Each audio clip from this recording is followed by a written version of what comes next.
একদিন একটি সাপ একটি জঙ্গলের মধ্যে কতগুলো ডিম পেড়ে রেখে খাবারের সন্ধানে যায়। কিছুক্ষণ পরে সাপের সেই বাসার সামনে দিয়ে যাচ্ছিল টুনি আর টুনির ছানারা। টুনির ছানারা সেই ডিম দেখে টুনির কাছে বায়না করে, মা মা আমরা ডিম খাবো। তখন টুনি বলে, কোনো হাঁস বা মুরগি ডিম পেড়ে রেখে চলে গেছে বোধহয়। চল তবে ডিমগুলো নিয়ে যাই, তোদের অমলেট করে দেব।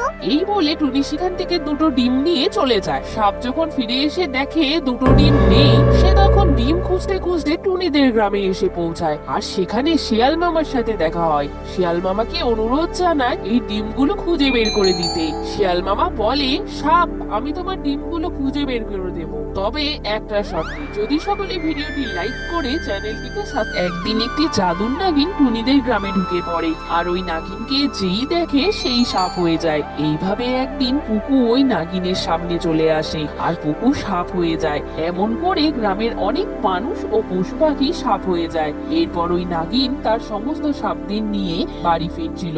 সেই সময় টুনি তার সামনে চলে আসে আর বলে, এই নাগিন, তুই আমার সমস্ত পশু পাখি ও গ্রামের মানুষদের ছেড়ে দে, না হলে এক্ষুনি আমি একটি তান্ত্রিককে নিয়ে আসবো আর তোকে ভস্ম করে দেব।